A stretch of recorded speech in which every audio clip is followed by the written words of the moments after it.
আজ ওই ছোট বাচ্চাটা লাইনে দাঁড়াইছে, একজন একজন করে নবী আমার যুদ্ধের ময়দানে সাহাবায়ে কেরাম নির্ধারণ করতেছে। হঠাৎ করে মায়ার নবী দেখি হযরত আলীর পাশে দাঁড়ায়া ছোট সেই বাচ্চাটা চোখের পানি ছেড়ে কান্না করতেছে। মায়ার নবী ডাক দিয়ে কয়, বাবা কেন কাঁদো? ছোট বাচ্চাটা কয়, ও নবী, আমাকে আগের বার ফিরাইয়া দিয়েছিলেন, আমি আজকে মায়ের থেকে বিদায় নিয়ে আসছি, আজকে আর আমারে ফিরাইয়া দিয়েন না। আমার নবী চোখের পানি দেখে ডাক দিয়া কয়, বাবা তোমার নাম কি? আমার নাম রাফি ইবনে খাদিজ। আমার নবী ডাক দিয়া কয়, বাবা তোমার চোখের পানি মিথ্যা বলে না, তোমার ইমানের পাওয়ার আমাকে মুগ্ধ করেছে। চলো আজকে উহুদের যুদ্ধের সৈনিক হিসেবে আমি তোমার নামটাও লিখে দিলাম। জনগণ ভোট দিয়া দুর্নীতিবাজরে হওয়ায় আবার কয় দুর্নীতি করে গা। নোট একটা পাইলি ভোট ঘুরে যায়, ঠিক না? ভদ্র খোলায় নোট নাই, দেয় না। আপনার আমানত আসলে মানুষের আল্লাহ সব গুনাহ ক্ষমা করবে, মানুষের হক নষ্ট ক্ষমা, আর হক নষ্ট সবচেয়ে বেশি হয় নেতাদের মাধ্যমে। কথা বলেন? জনগণের চাল ডাল টাকা, ব্রিজের টাকা, রাস্তার টাকা চুরি করে জনগণের হক মাইরা দেয়। আর আমরা যদি হক নিয়ে কথা না বলি, বলবে কারা? আর এগুলো মানুষের হক, মানুষের হক, হুকুকুল ইবাদ, এগুলো নিয়ে যদি কথা না বলি, ওলামায়ে কেরাম না বলবে, বলবে কারা? আমরা বলি কই হুজুর রাজনীতির আলোচনা করে। এটা রাজনীতির আলোচনা? সুলাইমান নবীর পুরো জীবনটাই তো রাজনীতি জীবন। পড়ছেন নি সুলাইমান নবীর ঘটনা? ইউসুফ আলাইহিস সালামের ঘটনা পুরোটাই রাজনৈতিক। রাজনীতি নাই? ইউসুফ আলাইহিস সালাম কি মিশরের খাদ্যমন্ত্রী হন নাই? মিশরের প্রধানমন্ত্রী হন নাই? আল্লাহ ইউসুফ আলাইহিস সালাম প্রথম যেদিন মন্ত্রিত্ব পাইলেন, প্রথমে আইসেই সব কয়েদিকে মুক্ত করে দিলেন এবং তাদেরকে তাওবা পড়ালেন। যেই চোর, যারা চুরি করে, এদেরকে যখন আপনি কয়েদখানায় রাখবেন, এদের শাস্তি সর্বোচ্চ কতটুকু হতে পারে শরীয়ত একটা বাইন্ডিং দিয়ে দিছে। কার হাত কাটবে কার হাত কাটবে না শরীয়ত বাইন্ডিং দিয়ে দিছে। কতটুকু শব্দ বললে তালাক পতিত হয়, কতটুকু বললে কোনটা তালাকে মুগাল্লাজা, কোনটা বায়না, কোনটা রাজি, শরীয়ত সব নির্ধারণ করে দিছে। কতটুকু সম্পদ থাকলে আপনার উপরে যাকাত ফরজ, নিসাব পরিমাণ মাল কতটুকু হওয়া চাই হজের জন্য, কুরবানির জন্য, সব শরীয়ত বলে দিছে। শরীয়ত শুধুমাত্র, কোরআন শুধুমাত্র রাজনীতির ক্ষেত্রে দুর্বল, ঠিক না? ঠিক কয় আবার। কোরআন শুধু রাজনীতি কেমনে করবে, রাষ্ট্র কেমনে পরিচালনা করবে, এই জায়গাটা একটু দুর্বল নাকি? তাহলে আপনি সব জায়গায় কোরআনকে শ্রেষ্ঠ মানতেছেন, best book in the world. পৃথিবীর প্রত্যেকটা মনীষী, ইহুদি, খ্রিস্টান, বৌদ্ধ, নাসারা পর্যন্ত কোরআনকে মেনে নিয়েছে। কোরআনের চেয়ে মহাগ্রন্থ পৃথিবীতে নাই। যেই কোরআনে কসমোলজি বিদ্যা, অ্যাস্ট্রোলজি, বায়োলজি, জিওলজি, ফিজিক্স, পদার্থ বিজ্ঞান, মহাকাশ বিজ্ঞান সব আল্লাহ দিয়েছেন, যেই কোরআনের মধ্যে আল্লাহ তাআলা বিজ্ঞান আবিষ্কার যা এখন করছে, কোরআনে আল্লাহ তাআলা ১৫০০ বছর আগে দিয়ে রাখছেন। সবাই মেনে নিচ্ছে কোরআনের চেয়ে মহাগ্রন্থ নাই। ঋগ্বেদ, গীতা, বাইবেল, রামায়ণ, সবচেয়ে বড় গ্রন্থ হলো কোরআন। খ্রিস্টান, ইহুদিরা এখনো তাদের সবার উপরে, তাকের উপরে কোরআনকে রেখে দেয়। তো এত সম্মান কোরআনের, ১৫০০ বছর একটা ভুল কেউ বের করতে পারে নাই। কোরআন সব দিক থেকে পারফেক্ট, শুধুমাত্র রাষ্ট্র চালানে কোরআন ব্যর্থ মনে হয়।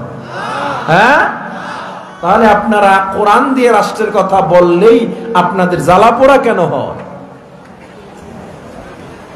নাকি রাষ্ট্রীয়ভাবে ইসলামের কোনো দরকার নাই? কোরআনে এক জায়গায় দুর্বল? দুর্বল কোরআন কোথাও দুর্বল না। জামিউল ইলমি ফিল কুরআনি হাকীম, তাকাসারাত আনহু আফহামুর রিজালি বাখা কুরআন কালামুল্লাহ বাশানু কদিমাস্তি নইন। কোরআন এমন গ্রন্থ, যুগের পর যুগ এত প্রযুক্তি, এত সফটওয়্যার, এত কিছু টেকনোলজি দুনিয়াতে আসবে, তোমার সামনে তুমি চিন্তা করবা কোরআনটা একটু সামনে নেই সমাধানের জন্য। কোরআন যখনই সামনে ধরবা মনে হবে কোরআন যেন আজকের সমাধানের জন্যই নাজিল হয়েছে। সুবহানাল্লাহ। বিজ্ঞান যা ১,৫০০ বছর আগে আবিষ্কার করেছে কোরআন, তা বিজ্ঞান যা ১৫০ বছর আগে আবিষ্কার করেছে কোরআন তা ১,৫০০ বছর আগে বলে রাখছে। ফিঙ্গারপ্রিন্টটা পর্যন্ত কোরআন আবিষ্কার করে রাখছে। আমি যদি এই পৃষ্ঠা ধরি, এটা আবার রেখে দেই, এখানে আমার আঙ্গুলের ছাপ উঠেছে না, এটা যদি ল্যাবে নিয়ে টেস্ট করা হয় তখন আমার আঙ্গুলের ছাপ দিয়ে তারা আমার পরিচয় বের করে ফেলবে। যে কারণে কোথাও কোনো মানুষ খুন হলে অস্ত্রটা পুলিশ রুমাল দিয়ে ধরে, ল্যাবে নিয়ে টেস্ট করে দেখে কে খুন করছে। আপনি যখন আইডি কার্ড করেছেন ফিঙ্গার দিয়েছেন না, ওই ফিঙ্গারের সাথে ম্যাচিং করে এই ফিঙ্গার, কার ফিঙ্গার অটোমেটিক ম্যাচিং করে তখন। এরপর আপনার পরিচয় বের করে ফেলে। বিজ্ঞান মাত্র ৮০ বছর আগে আবিষ্কার করছে, আর আল্লাহ তাআলা সূরা কিয়ামত ৩ ও ৪ নম্বর আয়াতে ১,৫০০ বছর আগে বলে রাখছে। সুবহানাল্লাহ বলবেন না? পিঁপড়া বিদ্যা বিজ্ঞান আবিষ্কার করেছে মাত্র ৮৯ বছর আগে। পিঁপড়া কি? পিঁপড়ারা বাজার সদাই করে, এদের কেউ যদি মারা যায় জানাজাও হয়। পিঁপড়াদের মধ্যে নিজেদের মধ্যে মারামারি হলে আবার সালিশ ব্যবস্থা হয়। বিচারপতির ঘর ভিন্ন, প্রধানমন্ত্রী কামরা ভিন্ন, স্বরাষ্ট্রমন্ত্রী কামরা ভিন্ন। পিঁপড়াদের মধ্যে ওয়েদার কন্ট্রোল প্যানেল আছে, যারা আবহাওয়াবিদ, এরা আগাম সিগন্যাল দিয়া দেয় পিঁপড়ারা আগামীকাল অমুক টাইমে বৃষ্টি হতে পারে, মালামাল সামান নিয়ে দ্রুত গাছের উপরে চলে আসো। সুবহানাল্লাহ। পিঁপড়া বিদ্যা বিজ্ঞান আবিষ্কার করেছে ৮৯ বছর আগে। পিঁপড়া বিদ্যা নিয়ে মুভি বানানো হয়েছে, অনেক মুভি বানানো হয়েছে। আর আল্লাহ তাআলা সূরা নমলের ১৭ এবং ১৮ নম্বর আয়াতে ১,৫০০ বছর আগে পিঁপড়া বিদ্যার কথা বলে দিয়েছে।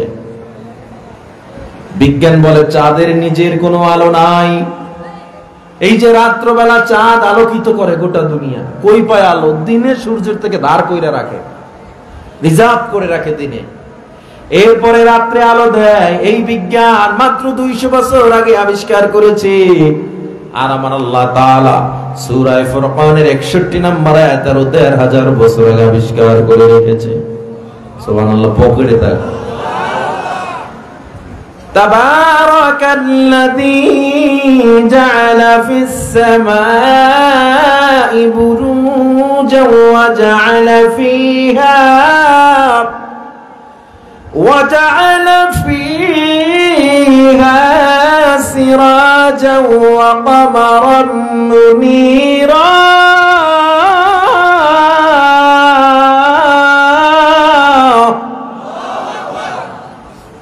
আল্লাহ তাআলা বিজ্ঞান আবিষ্কার করেছে চন্দ্র এবং সূর্যের কক্ষপথ একটার পথে আর একটা যায় না।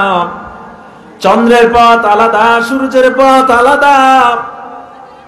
বিজ্ঞান মাত্র ১৫০ বছর আগে কক্ষপথ আবিষ্কার করেছে।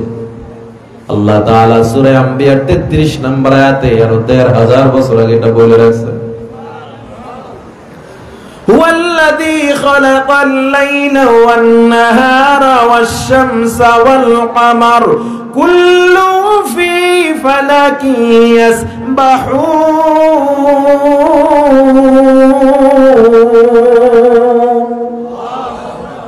যার যার পথে সে চলতেছে।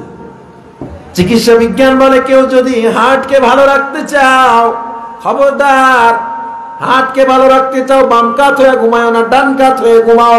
আর পয়গম্বরে আরবি সাল্লাল্লাহু আলাইহি ওয়াসাল্লাম ১,৫০০ বছর আগে বলে ডান কাত হয়ে শোয়া সুন্নত। চিকিৎসা বিজ্ঞান বলে যদি পাকস্থলী ভালো রাখতে চাও মদ পান করবা না। ইসলাম ১৫০০ বছর আগে বলে মদ পান হারাম। চিকিৎসা বিজ্ঞান বলে লিভার ভালো রাখতে চাও শুকরের গোশত খায়ও না। ইসলাম ১৫০০ বছর আগে বলে শুকরের গোশত হারাম। একটু জোরে জোরে কোন আল্লাহু আকবার। আমার আলোচ্য বিষয় কোরআন এবং সায়েন্স না, শুধুমাত্র আমি টাচ দিয়ে গেলাম। ও যুবক, এই কোরআন এমন কোন জ্ঞান নাই কোরআনে আল্লাহ দেয় নাই, এমন কোন জ্ঞান নাই কোরআনে আল্লাহ রাখেন নাই।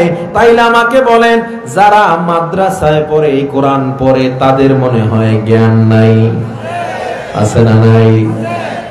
এজন্য যারা টকশোতে বয়া বয়া মাদ্রাসার বিরুদ্ধে কথা কয়, কোরআনের বিরুদ্ধে কথা কয়, আমরা বলি ওদের জ্ঞান যেখান থেকে শুরু শেষ হয়, ওলামায়ে কেরামের জ্ঞান সেখান থেকে শুরু হয়। এটা আমাদের কোনো বাহাদুরি নেই, এটা কোরআনের বরকত। কিসের বরকত? ও মুসলমান, এজন্য বলি আল্লাহ সব জ্ঞান কোরআনে দিয়েছে, রাষ্ট্র চালানোর জ্ঞান দেয় না। এই চিন্তা যে করবেন, কুফরি করবেন ডাইরেক্ট। কি করবে এটা? এজন্য আমার আল্লাহ তাআলা বলে, হে মুমিন, আমি আল্লাহ তোমার ভয়ের মধ্যে ফেলায়া পরীক্ষা করব। আমি আল্লাহ দেখব যুদ্ধের ময়দানে যাওয়ার পর তুমি ভয়ের কারণে পিছনে ছুটে আসছো নাকি জীবন দেওয়ার জন্য চলে গেছো। আল্লাহর নবী সাল্লাল্লাহু আলাইহি ওয়াসাল্লাম যুদ্ধের ময়দানে রওনা দিবে। উহুদের যুদ্ধ বড় এক যুদ্ধ। প্রথমবার নবীজি সাল্লাল্লাহু আলাইহি ওয়াসাল্লাম এই উহুদের যুদ্ধের আগেও একটা যুদ্ধে রওনার সময় দেখে লাইনে একটা বাচ্চা দাঁড়ায় রয়েছে। আল্লাহর নবী সাল্লাল্লাহু আলাইহি ওয়াসাল্লাম বলে, ও বাবা, তুমি কেন লাইনে দাঁড়াইছো? বয়স কত? কয় 10 বছর। কয় বছর? লাইনে কেন দাঁড়াইছো? কয় যুদ্ধের ময়দানে যাব, শহীদ হব। মায়ার নবী ডাক দিয়া কয়, বাবা, তোমার এখনো বয়স হয় নাই, বাড়ি যাও, মায়ের কোলে যাও, আমি নবী বলবো। বাচ্চাটা মন খারাপ করে বাড়ি চলে গেল। আবার দ্বিতীয় দফা আবার আমার নবী যখন উহুদের যুদ্ধের জন্য সাহাবায়ে কেরামকে দাঁড় করাইলেন, কারা কারা আজকে যুদ্ধের ময়দানে যাবে নবী নির্ধারণ শুরু করে দিলেন। আজ ওই ছোট বাচ্চাটা লাইনে দাঁড়াইছে, একজন একজন করে নবী আমার যুদ্ধের ময়দানে সাহাবায়ে কেরাম নির্ধারণ করতেছে। হঠাৎ করে মায়ার নবী দেখি হযরত আলীর পাশে দাঁড়ায়া ছোট সেই বাচ্চাটা চোখের পানি ছেড়ে কান্না করতেছে। মায়ার নবী ডাক দিয়ে কয়, বাবা কেন কাঁদো? ছোট বাচ্চাটা কয়, ও নবী, আমাকে আগের বার ফিরাইয়া দিয়েছিলেন, আমি আজকে মায়ের থেকে বিদায় নিয়ে আসছি, আজকে আর আমারে ফিরাইয়া দিয়েন না। আমার নবী চোখের পানি দেখে ডাক দিয়া কয়, বাবা তোমার নাম কি? আমার নাম রাফি ইবনে খাদিজ। আমার নবী ডাক দিয়া কয়, বাবা তোমার চোখের পানি মিথ্যা বলে না, তোমার ইমানের পাওয়ার আমাকে মুগ্ধ করেছে। চলো আজকে উহুদের যুদ্ধের সৈনিক হিসেবে আমি তোমার নামটাও লিখে দিলাম। প্রত্যেক সাহাবীর জন্য ঘোড়া প্রস্তুত। ছোট রাফিকে যখন আমার নবী নিযুক্ত করলেন, আল্লাহ নবী সাল্লাল্লাহু আলাইহি ওয়াসাল্লামের সিদ্ধান্ত দেখে সাহাবায়ে কেরাম কিছুটা অবাক হলেন। যেই রাফির শরীরের সাইজ তরবারির চেয়েও ছোট, যেই রাফি যুদ্ধের ময়দানে ঢাল ধরতে পারবে না, তরবারি নাড়াতে পারবে না, এই রাফিকে আমার নবী যুদ্ধের ময়দানে নেওয়ার জন্য চিন্তা করতেছে কেমনে সম্ভব। হে মুসলমান ইমানদার, যুদ্ধের ময়দানে যখন চলে যায় উহুদের দক্ষিণ প্রান্তে মুসলমান তাঁবু গাড়ল। প্রত্যেক যুদ্ধের একটা নিয়ম, দুই দল থেকে সবচেয়ে বড় পাহালওয়ান দুইজন সবার আগে নেমে যায়। আস্তে আস্তে দুইজন দুইজন করে যুদ্ধ শুরু হয়। এরপরে ওতপ্রোতভাবে সবাই যুদ্ধ করে। মুসলমানদের পক্ষে সবসময় হযরত আলী, আবু বকর, ওসমান, আমিরে হামজা, তালহা, এইরকম বলো বলো জলিল কদর সাহাবা, এরা যুদ্ধের ময়দানে সবার আগে নেমে যাইতেন। নবীজি যখন ডাক দিতেন, কে সবার আগে যাইবা, যিনি সবার আগে হাত উঠাইতো আমার নবী তাকে যুদ্ধের ময়দানে সবার আগে পাঠায়া দিতেন। দেখা যায় প্রতিযোগিতার মধ্যে হযরত ওমর, আলী, আবু বকর, ওসমান, আমির হামজা, তলহা, মুগীরা এরা ছিলেন সবচেয়ে সামনের কাতারে। আব্দুল্লাহ ইবনে রাওয়াহা, যায়েদ এরা ছিল সবার আগে সব সময়। উহুদের ময়দানের কিনারায় আমার নবী যখন ডাক দেয়, কে আছো, যুদ্ধের ময়দানে যাইবা, ছোট্ট বাচ্চাটা সবার আগে লাফ দিয়া দাঁড়ায়া যায়, ও নবী আমার, আমি সবার আগে যুদ্ধের ময়দানে নেমে যাব। আল্লাহু আকবার বললাম। আল্লাহর নবী চোখের পানি ছেড়ে কান্না করে দেয়, আর ডাক দিয়া কয়, ওমর তাকায় দেখো, ইমানদার হওয়ার জন্য বৃদ্ধ হওয়া লাগে না। এই বাচ্চাটারে আমি এমনি এমনি আনি না, এই বাচ্চাটার ইমানের পাওয়ার আমি আগেই দেখে বুঝেছিলাম, এই জন্য আমি যুদ্ধের জন্য তারা নিয়োজিত করেছি। নবী আমার যুদ্ধের ময়দানে এবার ওই ছোট বাচ্চাটাকে পাঠায় দেয়, যুদ্ধের ময়দানে যাও। সবাই তো অবাক, যে বাচ্চা তরবারি কেমনে চালাবে, তীর ধনুক কেমনে ধরবে। কিন্তু হযরত আবু সাঈদ খুদরি রাদিয়াল্লাহু তাআলা আনহু থেকে হাদিস বর্ণনা করা হয়, বাচ্চাটা যখন রওনা দেয়, বাচ্চাটা তরবারি নিয়ে এমন জোরে দৌড় দিছে, মনে হয় সবাই একটা পাখি উড়ে যাচ্ছে। এত স্পিডে যুদ্ধের ময়দানে নেমে যুদ্ধ শুরু করলো। তার তরবারিটা যেন ছড়ির মতো ঘুরতেছে, মনে হয় যেন চরকার মতো ঘুরতেছে। তার সামনে যেই পরে সেই জাহান্নামে চলে যায়। একটু জবান করে জোরে পড়েন আল্লাহু আকবার। তার এমন অবস্থা দেখিয়া সাহাবায়ে কেরাম অবাক, কিন্তু আমার নবী অবাক হয় না। আমার নবী বলে, যার মধ্যে ইমানের পাওয়ার আছে সে যুদ্ধের ময়দানে তত দ্রুত নেমে যায়। আল্লাহর নবী হঠাৎ করে কান্নায় ভেঙে পড়লেন। আবু লুবাবা রাদিয়াল্লাহু তাআলা আনহু ডাক দিয়া কয়, মায়ার নবী, আপনি কেন কান্না করতেছেন? আমার নবী ডাক দিয়া কয়, আবু লুবাবা, আমি কেন কাঁদবো না? আমার রাফি শহীদ হওয়ার জন্য আল্লাহর দরবারে বলছে, আমার ভয় হয় না জানি রাফি আবার এখন শহীদ হয়ে যায়। রাফি যখন যুদ্ধ করতেছে, হঠাৎ এক বেঈমান রাফির কলিজা বরাবর একটা তীর মেরে দিছে। তীরটা এসে রাফির কচি কলিজার মধ্যে তীরটা যখন ঢুকে গেছে, রাফি এবার গলা কাটা মুরগির মতো ছটফট ছটফট করতেছে। আমার নবী নিচে দৌড় দিয়া রাফিকে কোলে তুলে নেয়। আমার নবী রাফির মাথা মুছায় আর ডাক দিয়া কয়, রাফি রে, দেখ আমি আসতে নিষেধ করছিলাম, আজকে কত বড় বিপদ। হযরত রাফি ডাক দিয়া কয়, ও নবী, কিসের বিপদ? আমার মতো নগণ্যর মাথা আপনার উরুর উপরে, রানের উপরে, কোলের ভিতরে, এর চেয়ে বড় পাওয়ার কি আছে? আমার মাথায় আপনার হাত মোবারক বুলাইতেছেন, এর চেয়ে বড় পাওয়ার কি আছে? আমার নবী এবার ডেকে বলে, রাফি, আমি তোমার থেকে একটা অনুমোদন চাই। কিসের অনুমোদন চান নবী আমার? কয়, তোমার ওই তীরটা আমি উঠাতে চাই, তবে তীরের ফলাটা আমি তোমার কলিজার সাথে আটকে রাখতে চাই। হযরত রাফি বলে, ও নবী, আপনার ইচ্ছা। ও নবী, তবে জানতে মনে চায় কেন কলিজার সাথে তীরের ফলার মাথাটা আটকে রাখবে?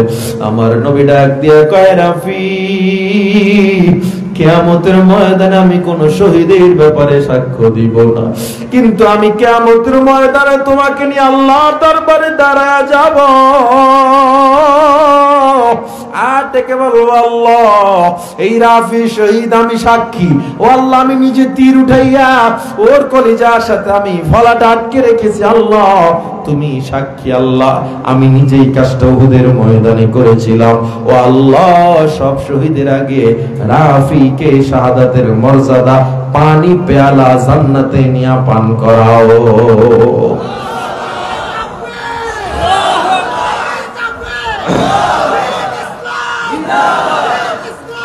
ও মুসলমান ইমানদার, কেমন ঈমান, কেমন আল্লাহর পরীক্ষায় তারা ধৈর্য ধারণ করেছে। আল্লাহ নবীর একজন সাহাবা, কালো, এত কালো, দেখতে অসুন্দর, এত কালো, এত সুন্দর, বয়স মধ্য বয়স হয়ে গেছে। মদিনার কোন থার্ড ক্লাস মেয়েরা পর্যন্ত তাকে পছন্দ করে না। একদিন সাদ রাদিয়াল্লাহু তাআলা নবীর দরবারে এসে কয়, ও পয়গম্বর, একটা কথা বলতে চাই, যদি অনুমতি দেন। আমার নবী কয়, কিসের কথা? ও নবী আমার, মদিনার কোন মানুষ আমায় ভালোবাসে না, পছন্দ করে না, আমার থাকার বাড়ি নাই, ঘর নাই, আমি আপনার কাছে একটু জানতে চাই, কেউ যেহেতু আমারে পছন্দ করে না, আল্লাহও মনে হয় আমারে পছন্দ করে না।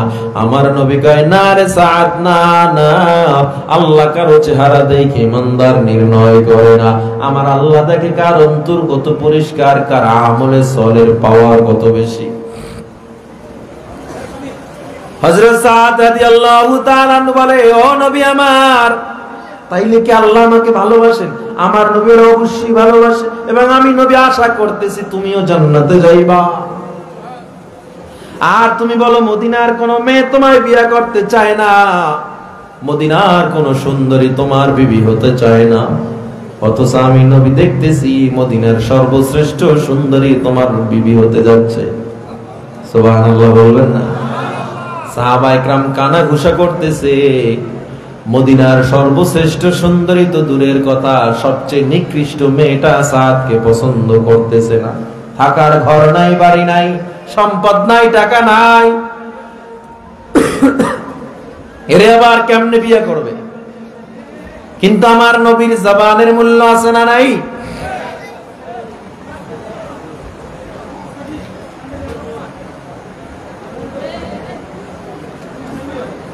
আমার নবীর জবানের মূল্য এত পাওয়ার। নবীজি আমার ডাক দিয়ে কয়, সাহাবায়ে কেরাম আমায় বলো, মদিনার সবচেয়ে বড় পাওয়ারফুল নেতা এবং সম্পদশালী কে আছে, যার মেয়ে সবচেয়ে সুন্দর? সাহাবায়ে কেরাম এক কথায় উত্তর দিলেন, আব্দুল্লাহ ইবনুল ওয়াহাব। ওর মেয়ের চেয়ে সুন্দরী কেউ নাই, আর ইবনুল ওয়াহাবের চেয়ে বড় ধনীও কেউ নাই মদিনায়। নবীজি আমার একটা চিঠি লিখলেন, সাদ নিয়ে যাও। ইবনুল ওয়াহাব বরাবর সাদ চিঠি নিয়ে রওনা দিলেন। সাদ জানে এটা সম্ভব না, বামুন হয়ে চাঁদ ধরা যেমন অসম্ভব, আমি সাদ হয়ে ইবনুল ওয়াহাবের মেয়ে পাওয়া তেমন অসম্ভব। কিন্তু আল্লাহ নবীজি সাল্লাল্লাহু আলাইহি ওয়াসাল্লামের আদেশ মানতে হবে। ইবনুল ওয়াহাবের কাছে গিয়ে চিঠিটা দিলেন, পয়গম্বর আপনার কাছে চিঠিটা পাঠাইছেন। ইবনুল ওয়াহাব চিঠিটা পড়ে বলে, ছেলেটাকে? বলে আমি। ইবনুল ওয়াহাব ডেকে বলে, ও সাদ, আমি নবীকে অনেক ভালোবাসি, তবে আমাকে একটা জবাব দাও, তোমার মেয়েকে তুমি এমন ছেলের কাছে কি বিয়ে দিবা যার বয়স নাই, চেহারা নাই, থাকার জায়গা নাই, তোমার মেয়েকে এক ওয়াক্ত খানা খাওয়াতে পারার মতো শক্তি সামর্থ্য নাই, তুমি কি বিয়ে দিবা? কয় না। আমি কেমনে বিয়ে দিব? আমার মেয়েকে আমি তোমার হাতে কেমনে দিব? অনিশ্চিত ভবিষ্যৎ, তোমার তো কোনো টাকা নাই, থাকার জায়গা নাই, তোমার অর্থ সম্পদ নাই। সাদ এবার মনটা খারাপ করে রওনা দেয়। জানালা থেকে এক মেয়ে ডাক দিয়া বলে, সাদ দাঁড়াও, কিছু কথা শুনে যাও। সাদ এবার মাথাটা ঘুরে দেখে মদিনার সর্বশ্রেষ্ঠ সুন্দরী এই ইবনুল ওয়াহাবের মেয়ে তাকে ডাক দিছে। সাদ কাছাকাছি গেল, মেয়েটার সামনে এসে ডাক দিয়া কয়, আমার বাবার সামনে চলো, কিছু কথা আছে। মেয়েটা হযরত সাদকে ইবনুল ওয়াহাবের সামনে নিয়ে কয়, ও সাদ, আমার বাবার সামনে একটু বলো তোমারে কে পাঠাইছে, আর একবার আমার বাবারে বলো। সাদ ডাক দিয়া কয়, আমাকে রাহমাতুল্লিল আলামিন পাঠাইছে। মেয়েটাকে আর একবার আমার বাবার কানে দাও, কে পাঠাইছে? বলে, আমারে নবীজি পাঠাইছে। মেয়েটা এবার ডেকে বলে, ও আমার বাবা, তুমি কি শুনো না রহমাতুল লিল আলামিন আমাকে সাদের জন্য পছন্দ করেছে। ও বাবা তুমি রাজি থাকো আর না থাকো, আমার মায়ার নবীর প্রস্তাব আমি কখনো প্রত্যাখ্যান করতে পারবো না। আমার নবী যেহেতু সাদকে আমার জন্য নিযুক্ত করেছে, আমি সাদকে সারা পৃথিবীর কোন ছেলের সাথে বিবাহ বসবো না। ইবনুল ওয়াহাব এবার রাজি হয়ে গেলেন। মা তোর জন্যই বলছিলাম, তুই যেহেতু রাজি আমিও রাজি। সুবহানাল্লাহ। মজলিসে যাওয়ার চলে গেল সাদ রাদিয়াল্লাহু তাআলা আনহু। মজলিসে গেছে, সবাই জানে যে একটা প্রত্যাখ্যানের নিউজ আসবে, ঠিক না? মজলিসে যাওয়ার পর আমির হামজা রাদিয়াল্লাহু আনহু নবীজির চাচা, উনি প্রথমে প্রশ্ন করলেন, সাদ সুলাইম কি খবর, কি খবর আমাদেরকে বলো, প্রত্যাখ্যান হয়েছে না? এভাবেই জিজ্ঞেস করছে। ইবনুল ওয়াহাব তো দেওয়ার কথা না। সাদ রাদিয়াল্লাহু তাআলা আনহু ডেকে বলে, চাচা আপনার ভাতিজার জবান কি এত ঠুনকো নাকি যে প্রত্যাখ্যান হবে? আপনার ভাতিজাকে আল্লাহ রহমাতুল লিল আলামিন করে বানাইছেন। আলহামদুলিল্লাহ ইবনুল ওয়াহাব রাজি হয়েছে, তার মেয়েও রাজি হয়ে গেছে। আল্লাহ নবী এবার নিজে বিয়া পড়ানো শুরু করলেন। আমার নবী কেমন অভিভাবক! এই নেতার জন্য আপনারা যেই দৌড়ান পায়ের চামড়া থাকে না, নবীর জন্য যদি 100 ভাগের 1 ভাগও করতেন জান্নাত পেয়ে যাইতেন। আমার মায়ার নবী এবার যখন সাদকে নিচে খুতবা পড়ে আমার নবী সাদকে দাঁড় করাইলেন, মহারানা কত? সাদ বলে, মায়ার নবী আমি এত গরিব, আমার কাছে টাকা নাই, কেমনে আমি মহারানা দিব? আমার নবী ইবনে ওমর থেকে 200 দিনার, আবু ওসমান থেকে 200 দিনার নিয়া 400 দিনার নিয়া নবী বিবাহ পড়াইলেন। হযরত সাদের হাতে 200 দিনার দিয়া বললেন, এই 200 দিনার দিয়া নতুন বিবির জন্য কেনাকাটা করবা। আর 200 দিনার দিয়া বললেন, এই 200 দিনার দিয়া তোমার বিবির মহারানা আদায় করবা। একটু জোরে বলা যাবে কি আল্লাহু আকবার? এবার রওনা দিলেন সাদ। দিয়া সাদ হঠাৎ দাঁড়ায় গেছে। দাঁড়ায় নবী চেহারার দিকে তাকায়, ও মায়ার নবী আমার, ও নবী আমার, আপনি আমাকে কই পাঠান? আমার নবী কয়, মদিনার সবচেয়ে বড় ধনাঢ্যবান ব্যক্তির বিয়া, সবচেয়ে বড় ধনাঢ্যবান ব্যক্তির মেয়ের বিবাহ মদিনা সাজাইছে, তার মেয়ের কাছে তোমারে পাঠাই। হযরত সাদ বলে, মায়ার নবী আমার, আমাকে আপনি নতুন বিবির কাছে পাঠাইয়া যুদ্ধের ময়দানে গিয়া উহুদে যুদ্ধ করবেন, এটা আমি সহ্য করতে পারবো না। ও নবী, আমি নতুন বিবির কাছে পরে যাব, আল্লাহ হায়াত রাখলে আমি এখন আপনার সঙ্গী হয়ে উহুদের ময়দানে যেতে চাই। মানুষের ফিতরাতে একটা চাহিদা, যৌবিক চাহিদা, যৌবন, এটা আল্লাহর স্পেশাল দান। বিবাহ আলাদা একটা স্বপ্ন, তার উপরে তার চেহারা নাই, বিয়া হয় না, ফাইনালি বিয়া হইল শ্রেষ্ঠ সুন্দরীর সাথে। এমন মুহূর্তে প্রত্যাখ্যান করে উহুদের ময়দানে যেতে চায়, ঈমান তো একেই বলা হয়। আল্লাহ নবী এবার বললেন, না, উহুদের ময়দানে যাওয়ার জন্য তোমার আদেশ, এখন বিবাহে যাও। নবীর আদেশ অমান্য করার সাহস নেই। সাদ রাদিয়াল্লাহু তাআলা চোখের পানি ছেড়ে কান্না করতে করতে বিবাহের জন্য রওনা দিল। নবী যুদ্ধের ময়দানে চলে গেলেন। সাদ যখন মদিনার বাজারে কেনাকাটা করতেছে, উহুদের ময়দানে নবী যুদ্ধ শুরু করে দিছে। সাদ কেনাকাটা করতেছে, এদিকে নবী আমার যুদ্ধ করতেছে। হঠাৎ করে সাদের কেনাকাটা কমপ্লিট, 200 দিনার যখন দোকানদারের হাতে দিবে, হঠাৎ করে মদিনার বাজারে এক যুবক পাগলের মতো দৌড়ায় আর কান্দে আর ডাক দিয়া কয়, তোরা কি শুনছো? আমাদের মায়ার নবীর নাকি দাঁত ভেঙে উহুদের ময়দানে শহীদ হয়ে গেছে। তোরা কি শুনছো আমার নবী নাকি উহুদের ময়দানে রক্তাক্ত হয়ে বেহুশ হয়ে পড়ে রইছে। সাদ আর টাকাগুলো দেয় না। সাদ এবার ডাক দিয়া কয়, ও দোকানওয়ালা ভাই, টাকাগুলো আমি তোমার দিতে পারবো না, মালগুলো ফেরত নাও। আমি আর আমার নতুন বিবির কাছে যেতে পারবো না, আমার আল্লাহর নবী নাকি রক্তাক্ত। কথা বইলা সাদ একটা ঘোড়া কিনলো আর একটা তরবারি কিনলো। চেহারায় কালো কাপড় পেঁচায় নিল। কেন? চেহারায় কালো কাপড় পেঁচায় নিলে উহুদের ময়দানে নবী যদি জীবিত থাকে আমারে দেখলেও আর চিনতে পারবে না। আমি নবীর পাশে থেকে যুদ্ধ শেষ করে আসবো। জোরে জোরে কোন আল্লাহু আকবার। এবার যুদ্ধের ময়দানে সাদ রওনা দেয় দুর্দান্ত গতিতে, দুর্বার গতিতে। যুদ্ধের ময়দানে যখন রওনা দেয়, উহুদের যুদ্ধের ময়দানে নেমে গেলেন সাদ। যুদ্ধের ময়দানে নামার পর তার তরবারির পাওয়ার মনে হয় যেন তরবারিতে আগুন লেগে গেছে। যুদ্ধ করতেছে, যুদ্ধ করতেছে।